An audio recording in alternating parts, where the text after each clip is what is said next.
증시가 분위기가 역시 좋은 채로 이어지고 있는데 또 그래도 우리 리스크 관리 차원에서 어떤 복병 좀 조심해야 될 부분들이 있는지 같이 얘기 좀 해보겠습니다. 자, 일단은 증시가 8주 연속 상승이고요. 2017년 이후로 최장기 상승일 정도로 드문 상승이 이어지고 있습니다. 전반적으로 다 오르고 있고요. 보시면 S&P 500부터 나스닥, 다우지수, 반도체 다 오릅니다. 다 골고루 오르고 뭐 폭등까지는 아닌데 골고루 오르고 역시나 대형주가 약간 주춤한 사이에 그동안 많이 못 올랐던 중소형주들이 강세를 많이 보이고 있는 것 같아요. 러셀 지수가 2.3% 강세, 암호화폐 관련주나 이런 것들 완전 들썩들썩 하는 게 난리죠. 장난 아닙니다. 그래서 대형주들이 먼저 많이 올라서 좀 쉬었다 가는 것 같고 그동안 못 올랐던 주식들도 좀 키 맞추기 하는 것 같습니다. 연말 연초에 그런 영향이 좀 있어서 애플은 애플워치가 특허 침해 이슈 때문에 판매 중단할 수 있다, 판매 중단한다 이런 우려 때문에 2% 정도 주간으로 빠졌는데 역시나 크게 걱정할 이슈는 아닌 것 같고요. 애플 걱정, 연예인 걱정인 것 같고 그 정도 이슈로 주가가 폭락한다던가 그런 건 아닌 것 같고 또 구글, 알파벳은 AI 때문에 이제 대규모 또 조직 개편과 구조조정을 한다 그러니까 오히려 주가가 오르기도 했습니다. 좀 특징주로 그렇게 말씀을 드렸고 하도 이렇게 오르다 보니까 요즘에 이런 짤이라고 하죠. 이런 사진이 돌더라고요. 이게 뭐냐면 이제 한 노인분이 손녀딸께 말씀하시는 장면이에요. 하도 증시가 오래 오르니까 얘야 증시가 맨날 올라서 이제는 언제 하락했는지 기억도 안 나는구나 이러면서 그럴 정도로 지금 8주 연속 오르니까 지금 제가 봐도 지금 하락했다는 게 벌써 8주니까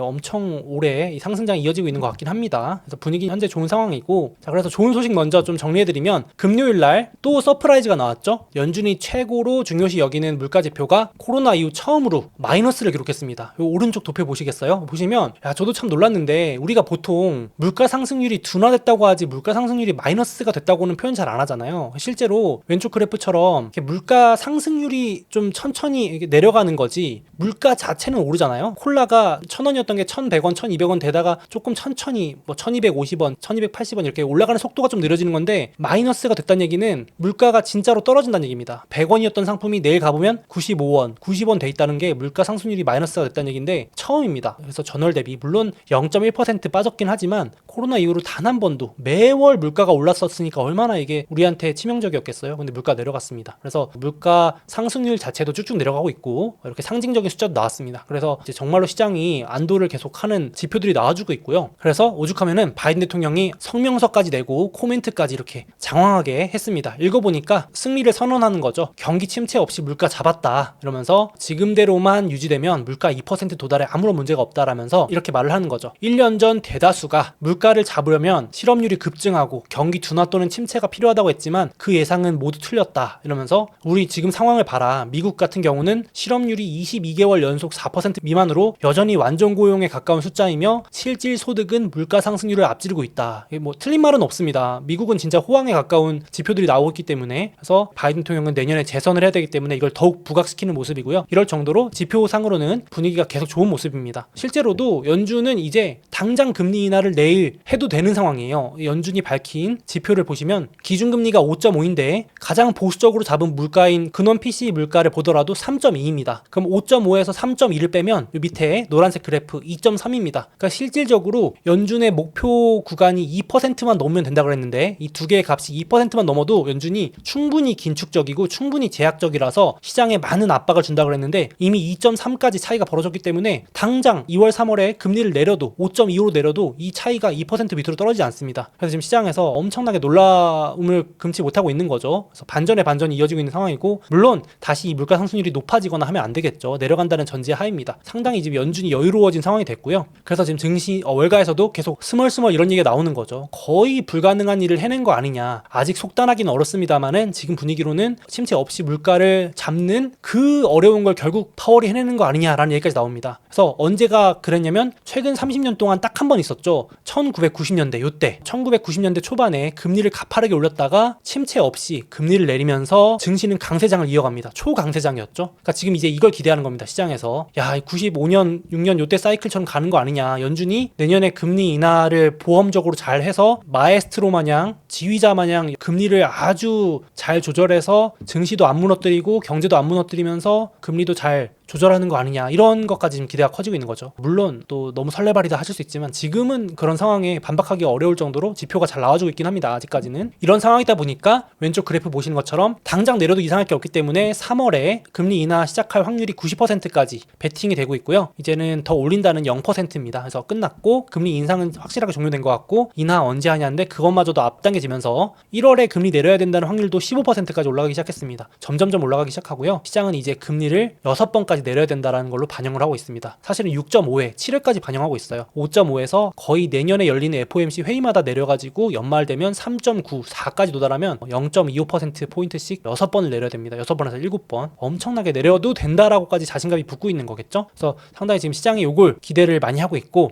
그래서 이제 다들 이걸 봤기 때문에 S&P 500 ETF 있죠. 저도 투자하고 있는 대표 상품입니다. 가장 S&P 500을 대표하는 상품이죠. SPY ETF. 요게 1993년 상장됐는데 상장 이래로 역사상 최대 규모 자금이 이번 주에 들어왔고 이번 달에 들어왔습니다. 일간, 월간, 주간 사상 최대 금액 유입을 모두 기록을 경신했어요. 야, 그러니까 진짜 이제 사람들이 다 하나둘 증시도 계속 오르고 이렇게 지표들이 딱딱 원하는 대로 나와주고 분위기도 좋으니까 이제 대기 자금, 관망 자금, 말씀드렸던 MMF 혹은 증권 예탁 계좌 요런데 현금이나 채권 같은 거 넣으셨던 분들이 이제 들어오는 거죠. SPY ETF로 쭉쭉 들어오는 겁니다. 기관도 마찬가지일 거고요. 이제 S&P 500이 신고가 뚫고 넘어가기 시작하면은 이제 그냥 제 개인적인 생각에 주식 안 하시던 분들까지 들어올 거예요. 아마 주식이라는 거에 별로 관심이 없었던 신규 투자자마저도 이제 유입되기 시작할 겁니다. 계속 오르기 시작하면은 내년에 막 계속 오른다고 생각되면 포모가 제대로 오는 거죠. 이렇게 지금 분위기가 이 정도로 엄청난 자금이 쏟아져 들어오고 있고 그래서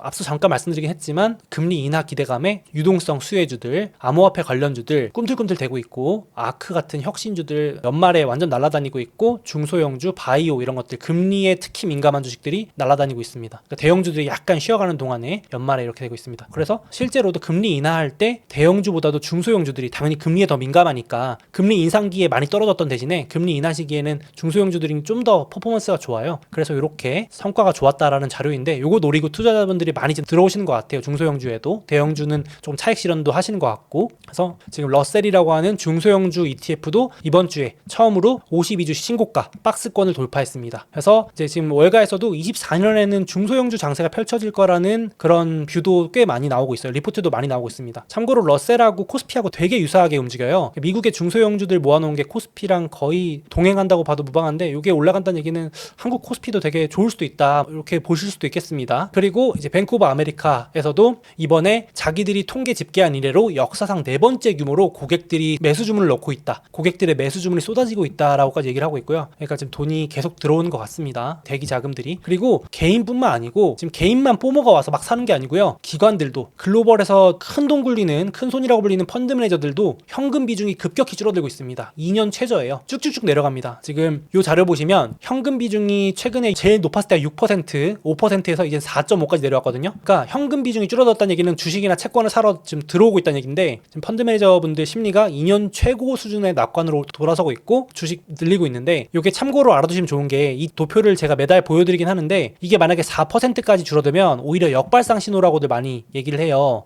펀드 매니저들조차도 현금 비중이 4% 미만이면 이제 증시가 대부분 고점을 쳤다 이렇게 얘기할 정도로 아이러니하게도 역발상 지표로도 쓰입니다. 근데 지금 4.5면 큰 의미 있는 숫자는 아닌데 점점점 더 증시가 과열되면 펀드 매니저들도 주식에 사실상 올인해 놓은 상태가 돼서 4% 미만으로 내려갈 수도 있겠죠. 근데 참 신기한 게 이 증시에서 그렇게 큰 돈 굴리는 펀드 매니저들조차도 인간 지표 역할을 해주는 게 이 펀드 매니저들이 가장 현금 많이 들고 있을 때가 아이러니하게도 증시 저점이었고 2022년 10월 이번 사이클 저점이었고 코로나 때 이 펀드 매니저들이 현금을 가장 많이 들고 있었던 2020년 4월 이때가 코로나 또 저점이었죠. 정확히는 2020년 3월이었는데 거의 저점하고 비슷했죠. 밥만 먹고 주식만 투자하시는 분들조차도 겁나서 혹시 모르니까 현금 비중 한 6% 들고 있어볼까 했을 때가 증시 저점이었다. 참 신기합니다. 이분들이 현금이 4% 미만 줄어들면 오히려 그거는 또 역발상 지표다라는 것도 한번 재미삼아서 참고로 알아두시면 좋을 것 같아요. 그래서 지금 펀드 매니저들도 급격히 들어오고 있다. 이게 팩트고 그래서 지나고 나보니까 이제 올해 연말 이제 마지막 주입니다. 영상 보시는 중 주가 마지막 주거든요. 올해 52주가 다 지나가고 있는데 진짜 신기한 게 올해 증시는 정말 통계대로 움직였어요. 지나고 나 보니까. 그래가지고 이거 아마 제가 여기 표시 가리고 왼쪽 그래프랑 오른쪽 그래프 중에 어떤 게 올해 증시고 어떤 게 통계냐 물어보면 못 맞추실 수도 있어요. 제가 이거 가리고 여쭤봤으면은 어떤 거죠라고 물어보실 수 있는데 오른쪽 게 2023년 증시의 1년 동안의 흐름이고 왼쪽이 증시의 50년 평균 흐름입니다. 근데 보시면 보통 상반기에 좀 부진하다가 랠리하다가 10월 달에 저점 찍고 랠리하는데 올해도 똑같았어요. 그래가지고 이게 진짜 제가 끼워 맞추는 게 아니고 정말 올해는 통계대로 갔는데 올해 마지막 연말 한 주도 통계대로 가준다면은 스무스하게 지나가지 않을까 싶습니다. 연말에 이렇게 막 크리스마스 다음 날부터 폭락하고 이런 경우는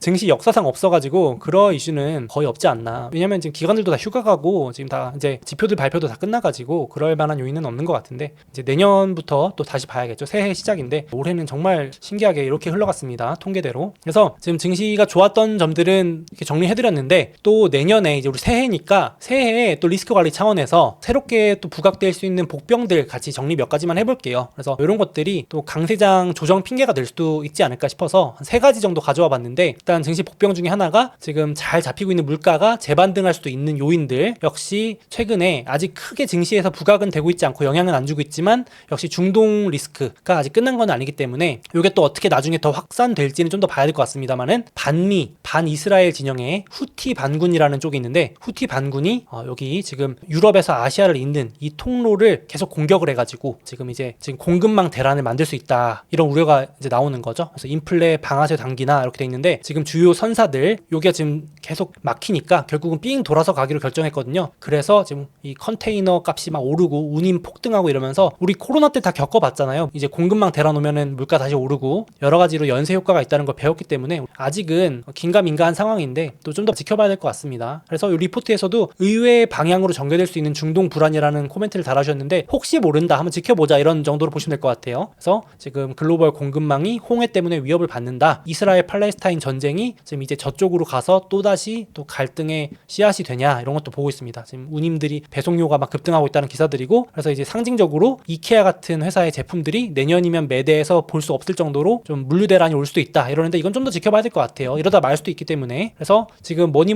해도 유가가 다시 오르냐 마냐인데 아직은 다행히 이 국제 유가가 박스권 하단에 한 70불대면 하단이거든요. 다행히 여기서 멈추고 있어요. 지금 의도적인 건지 몰라도 미국이 기름을 엄청나게 뽑아내고 있거든요. 미국이 기름 생산량이 역대 최고치여가지고 지금 다른 나라들이 영향을 못 끼칠 정도로 기름을 엄청 뽑아내면서 유가를 누른다는 말도 많습니다. 그래서일 수도 있는데 일단 바이든도 유가를 잡기 위해서 노력하는 걸 수도 있고요. 그래서 아직은 유가가 올라가지 않고 있는데 혹시나 나중에라도 이제 국제 유가가 80불 넘었다 90불 넘었다 또다시 이렇게 된다면 이제 그때는 또다시 인플레 반등에 대한 우려 때문에 증시가 그걸로 핑계를 댈 수도 있겠습니다. 조정 핑계 정도 될 수 있는데 지금은 그렇게 위협적인 수준은 아닌 것 같습니다. 알아두시면 좋을 것 같고 그래서 이제 한 애널리스트 분도 계속해서 이제 이 얘기 하는 거죠. 내년에 연준이 결국은 금리를 내릴 텐데 그러면 결국은 1970년대랑 똑같이 가는 거다. 지금 완전히 인플레 흐름이 이렇게 가고 있는데 뒤에 파란색으로 겹쳐진 게 1970년대부터 80년대 인플레 그래프였고 2차 인플레가 있었던 지금 요 초록색이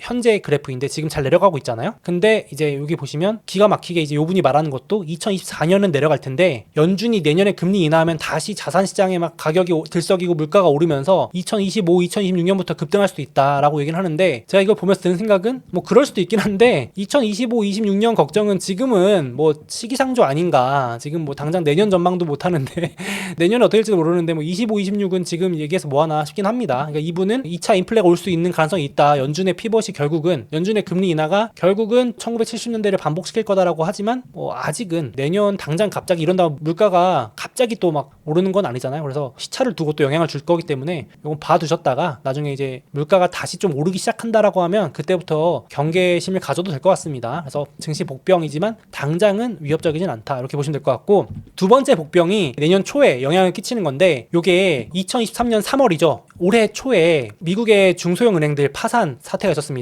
은행 위기가 있었는데 그때 중소형 은행들 연쇄 파산 사태를 막기 위해서 연준에서 긴급 자금 대출, 긴급 대출 프로그램을 만듭니다. 이게 이제 그 프로그램 이름인데요. BTFP라 그래서 2023년 3월부터 시작돼서 계속 빌려주는데 이 금액이 지금 계속 늘어나는 거 보이시나요? 오히려 감소하기는커녕 급증하고 있다는 얘기는 연준한테 긴급하게 위험해서 돈 빌려달라는 중소형 은행들이 더 늘어나고 있다는 겁니다. 그러니까 심각한 거죠. 근데 그래서 지금 연준이 계속해서 뒤에서 그러니까 입장에서는 금리 인상한다 뭐 겁주지만 뒤에서는 계속 돈 뿌리고 있다는 얘기가 나오는 게 이런 것도 있습니다. 증시가 오를 수밖에 없는 이유다. 유동성 창구를 통해서 계속 풀어주고 있다. 이런 얘기인데 요게 이제 내년 3월에 만기가 도래합니다. 이제 1년씩 빌려주기로 했거든요. 그러니까 중소형은행들이 갚던가 재연장을 할 수도 있는데 이 프로그램은 일단 성격이 1년만 딱 빌려주기로 한 거였거든요. 임시로. 욕 많이 먹고 이렇게 만든 임시 프로그램이기 때문에 마음대로 연장해주거나 하기는 어려울 건데 일단 그래서 지금 이제 내년 3월 부근되면 요거 핑계 삼아서 증시가 조정을 받을 수도 있다. 이런 얘기가 나옵니다. 3월이어봤자 얼마 안 남았잖아요. 이제 1월이니까 이제 증시가 뭐 1, 2월에 이제 슬슬 요런 얘기를 할 수 있겠죠. 중소형 은행 이슈가 올해만큼은 아니겠지만 조정 핑계 정도 될 수도 있겠다 싶긴 합니다. 그래서 지금 은행 위기를 만들었던 게 이 미국 장기 채권의 폭락인데요. 참고로 지금 장기 채권 많이 반등하지 않았나요? 하실 수 있지만 올해 초 은행 위기가 발생했던 이 구간 가격까지 아직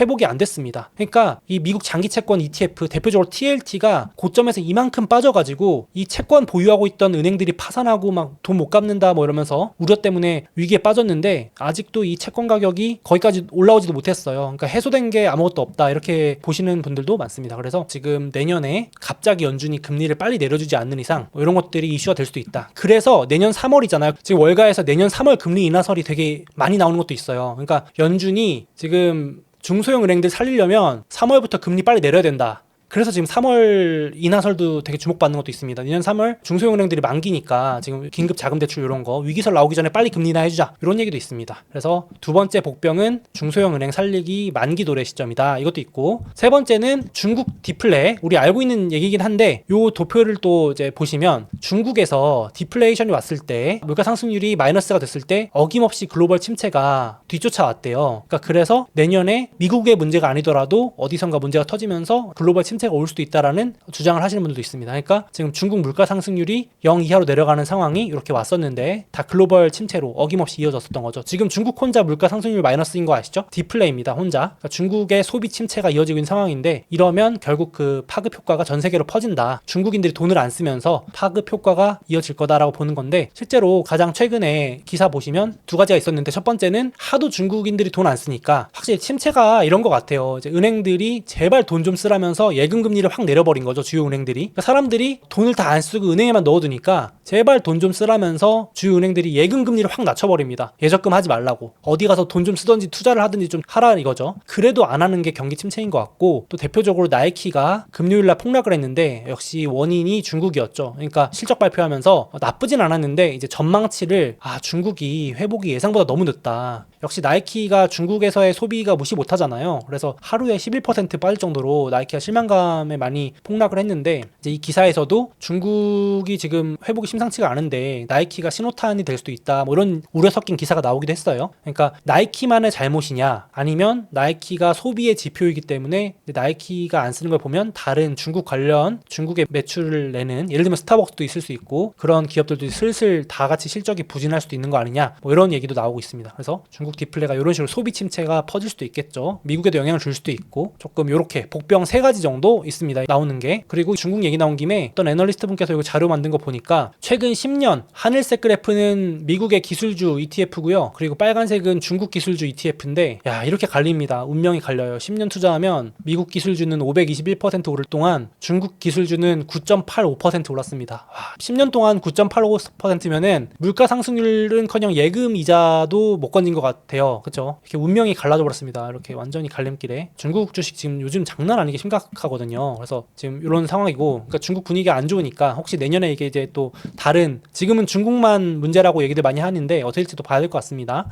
요즘 뭐 중국은 가라앉고 인도 증시가 신고가 가고 있죠. 먼저 미국이 이제 인도 밀어주기 하니까 진짜로 증시가 반응하는 모습입니다. 인도 증시도 유망하게 보시는 분들도 많죠. 투자도 많이 하시는 것 같고. 그래서 얘기 나온 김에 넘어갔고요. 그래서 복병 세 가지 정도 봤어요. 이제 인플레 재부각할 수 있는 거, 그리고 그다음에 중국 이슈도 있고, 그리고 연준 중소형 은행 구하기 프로그램 만기 이런 것들이 내년 초에 다 몰려 있어서 혹시나 단기 조정 핑계가 될 수도 있고, 요건 한번 소개해드렸던 건데 한 리포트에서 요약해준 거 장표인데 역시 올해 지금 2023년에 미뤄뒀던 정책들이 다 내년 초에 몰려 있대요. 그래서 지금 정부의 협상, 예산안 협상도 내년 초로 다 밀어놨고 지금 임시 예산안으로 협상 밀어놨거든요. 그러니까 일단 올해만 넘기자 이런 느낌으로 2024년 초로 다 밀어놨어요. 미국 정부에서. 그래서 내년으로 밀어놨고 지금 미국의 재무부도 채권 발행해야 되는데 하도 지금 사람들이 고금리 때문에 문제다 그러니까 눈치 보면서 내년 초 초로 다 밀어놨고, 그래서 이 리포트에서도 내년 2, 3월이 고비다. 정부 예산안 때문에 내년 초가 또 문제가 될 수 있다. 이렇게 얘기를 하고 있습니다. 그래서 내년 초에 또 이런 것들 삼아서 조정 핑계가 올 수 있는데 이러면 미리 공부하셨다가 같이 기회로 삼아서 추가 매수의 기회로 삼으면 어떨까 싶습니다. 그래서 한번 정리해봤고, 계절적으로도 대선 있는 해에 원래 증시가 1, 3월에 좀 변동성이 큰 편인데요. 실제로 내년 대선이 있는 해잖아요. 대선 있는 해는 특히나 1, 3월에 더 혼란스러웠다고 하네요. 1월에서 3월 사이가 이때가 많이 좀 횡보를 하고 변동성이 컸고, 다른 해에 비해서 그 이후에는 증시가 좋았습니다. 대선 있는 해도 증시가 좋았어요.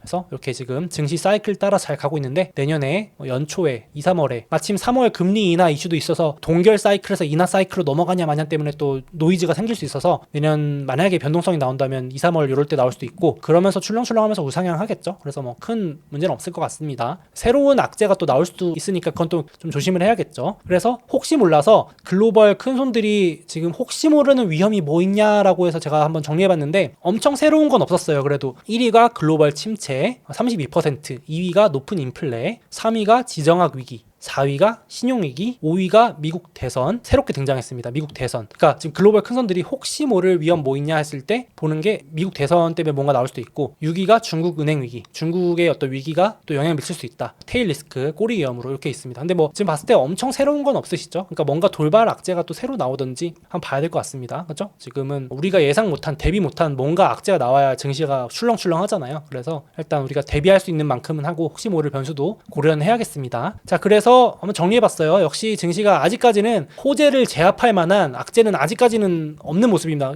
그렇죠? 그러니까 8주 연속 상승을 하고 있는 것 같아요. 금리랑 달러도 여전히 안정세이고, 물가도 잘 내려오고 있고, 증시 맨 마지막 일주일은 보통 수익률이 아주 좋은 한 주이고요. 그러니까 상승 확률이 아주 높은 한 주입니다. 많이 오른다는 얘기가 아니고 올랐던 확률이 높았던 해이고요. 그래서 마지막 일주일도 조용할 것 같고, 내년 또 대선 때문에 부양책이 기대돼서 증시가 좋은데, 지금 이런 신중론의 이슈들은 아직까지는 영향을 못 주고 있다, 이렇게 보시면 될 것 같아요. 그래서 한번 리스크 관리 차원에서 새롭게 등장하는 복병들도 있을지 한번 정리해봤습니다. 자, 그래서 돌아오는 주는 이제 크리스마스 연휴 다음 요 며칠 안 되는 기간인데, 월요일은 휴장이고요. 화수목금 이제 경제 지표도 다 발표 끝났고, 월가도 다 휴가 갔고, 연준 인사들도 다 가족들하고 시간 보내러 다 갔습니다. 그래서 발언도 없고 조용히 지나갈 것 같습니다. 이때는 보통은 그래서 이 아무것도 없기 때문에 증시가 딱히 떨어지지도 않고 해서 수익률이 좋다고도 하거든요. 산타랠리 요 기간 동안은 조용히 지나갈 것 같고, 1월 캘린더나 이런 것들은 제가 따로 공유 다시 만들어서 드릴게요. 다음 주에. FOMC는 2월부터 다시 시작이고요. 2월 1일부터 1월 달에는 CES 가전박람회라 그래서 IT주들이 많이 주목을 받고, JP모건 헬스케어 컨퍼런스라 그래서 요것 때문에 보통 1월에 헬스케어 바이오주들이 많이 들썩이기도 합니다. 그래서 한국에서는 코스닥이 들썩이기도 하죠. 1월 달에. 그래서 요것도 참고해 두시면 될 것 같아요. 캘린더는 다시 공유드리도록 하겠습니다. 자, 이제 2024년이 곧 시작되는데요. 새해를 맞아서 제대로 투자 공부해보고 싶다 하시는 분들이 많을 것 같습니다. 제가 여기 보이는 소수의견이라는 텔레그램 채널을 통해서 미국 주식 관련 실시간 중요 이슈 브리핑, 또 그 이슈와 관련된 솔직한 저의 코멘트, 엄선 리포트와 다양한 자료들을 공유드리고 있는데요.